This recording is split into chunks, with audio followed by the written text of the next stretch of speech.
Welcome to the Slop Temple. We pray this video helps. You start by preparing the PC so the Android image runs well. Enable virtualization in BIOS because performance depends on it, and check CPU flags for VTX or AMDV. Then download the Android x86 ISO or a provider image and verify the checksum to avoid corrupted installs. Next, install VirtualBox or VMware Workstation Player. Pick the one you prefer for drivers and snapshots. Once done, you'll be ready to create the virtual machine and allocate CPU, RAM, and disk space. You now create the virtual machine and configure hardware for Android to work properly. Choose Linux as the OS type and select 64-bit when your ISO requires it. This matters for drivers and compatibility.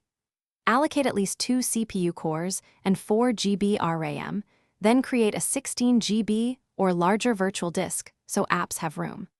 Attach the Android ISO to the VM's virtual CD drive. Enable EFI only if the image needs it, and enable I/O APIC and virtualization extensions to improve stability and input handling.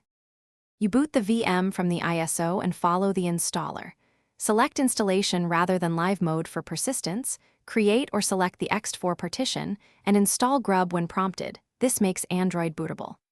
After install, remove the ISO and reboot, then complete initial setup and test Internet, Google Play support, and ADB connectivity. If you encounter boot errors, check nested virtualization and EFI settings. Reallocate RAM or switch to another image build. One key tip: if networking fails, toggle NAT versus bridged mode to restore connectivity. Thanks for watching. Consider subscribing if we helped you.